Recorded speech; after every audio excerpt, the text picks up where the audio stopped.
Welcome to the Bishop Museum of Science and Nature's Tales Under the Tree. My name is Christine, and I'm going to be reading to you The Night at the Museum by Milan Trenc.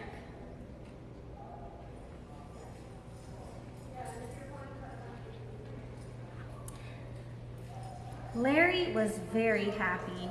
He had a new job as a night guard at the Museum of Natural History, and he had a wonderful new uniform with shiny brass buttons. When Larry put it on, he looked like a general or a policeman or even a pilot.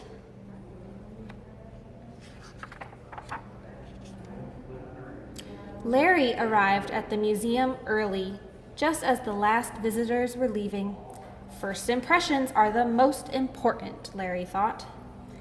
"I'll give you an easy task, my boy," said the chief guard. "Tonight, I want you to watch over the dinosaur skeletons." "Don't worry about the rest of the museum. There are others to take care of it. Just keep an eye on the dinosaurs, and everything will be okay. I'll check on you in the morning." Larry settled into his chair and stretched his legs. "This is great," he thought. "I'll just close my eyes and relax. There can't be any harm in that." But a moment later, he was fast asleep. When Larry woke up, he couldn't believe his eyes. The dinosaur skeletons had disappeared. All that was left was a single bone. He grabbed it and rushed into the corridor. Another guard was there. "Help, help! We've been robbed! The dinosaurs are missing!" Larry shouted. "Calm down. There's no need to get excited," the guard comforted him. "They're probably around somewhere. Sometimes they wander off if you're not careful." "Dinosaur skeletons wandered off?" Larry exclaimed. There was definitely something wrong. "Oh yes," the guard continued. "You see, the exhibits in the museum have to stand still all day long. So at night, we let them stretch their legs a bit and have something to eat. Why don't you check in the basement? The dinosaurs don't eat, of course, but they like to watch the food being unloaded."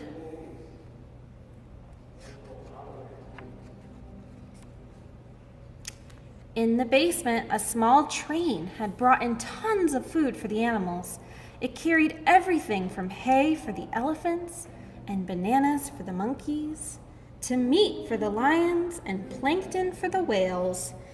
While he was looking around, Larry found another huge bone, but the dinosaurs themselves were nowhere to be seen.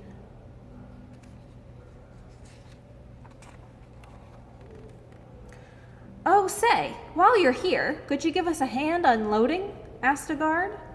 After unloading the food, Larry helped the guards feed the animals. When they had finished, one of them said, "Why don't you look in the park? And as long as you're going that way, why don't you take the animals from the New York State exhibit with you? They really enjoy a little walk."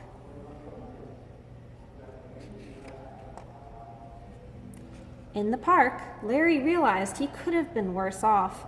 Other guards had to take the giant octopus and blue whale for a swim in the lake. But Larry did find another big bone. The guards in the park suggested that he try the mine below the Hall of Gems and Minerals. And of course, Larry couldn't refuse to bring a snack to the guards working there. "Oh, the dinosaurs? They were here just a moment ago," said the guard. "Maybe they went to the planetarium." In the planetarium, the coyotes were practicing howling at the moon. And of course, there was a little job for Larry. One of the guards asked him to touch up the stars on the ceiling with fluorescent paint.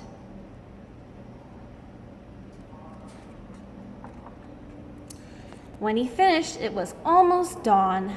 Larry was desperate. He didn't know where to look next. Then he noticed that something was going on in the museum office. The statues of John Audubon, the famous bird painter, and the explorers Lewis and Clark had stepped down from their usual places above the big front doors.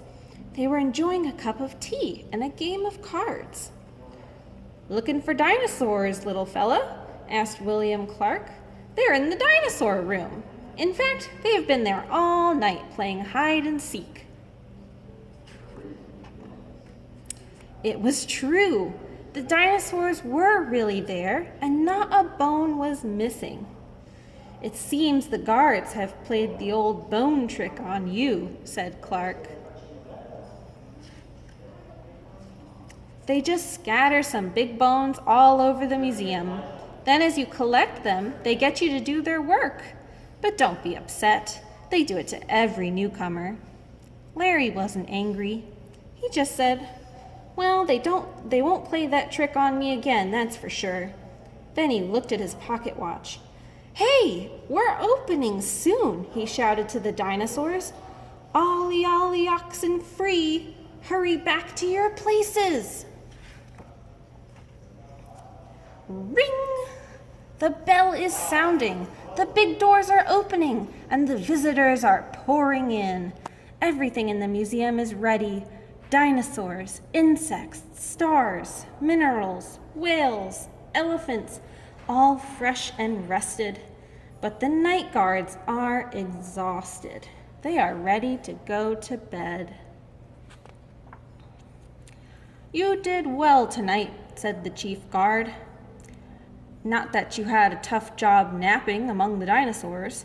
It's the others that really work hard. So I'd like to ask you for a favor. One of the guards just called in sick. Would you mind taking the day shift as well?" "I'd be glad to help, sir," Larry said, and collapsed into a chair. The end. Thanks for joining me for the night at the museum. Now, at the Bishop Museum of Science and Nature, we don't actually have any dinosaur bones. But that's because in Florida, there were no dinosaurs. At the time of the dinosaurs, Florida, where we are, was actually underwater. So we had a lot of really cool other animals like giant marine reptiles, even sharks, but no dinosaurs. Later on, when Florida rose above the water, we had some really cool animals as well, including what's behind me here, Priscilla. Priscilla is an American mastodon, not a dinosaur, but he would have looked a lot like an elephant when he was alive. They were giant animals, and they had these beautiful tusks on their face, and he would have had a really long trunk, just like elephants today as well. But that trunk doesn't become a fossil because there's no bones inside of it. Priscilla was found in the Osceola River, which is a Florida river just north of us, and it took over 20 years between finding Priscilla and putting Priscilla all back together. Now, the reason I was saying Priscilla is a he is because they actually named Priscilla before they got all the bones out of the water.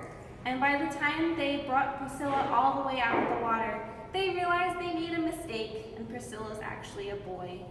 That's a fun fact that not everybody gets to hear when they come to the museum, but now you know. Thanks again for joining me and have a great day.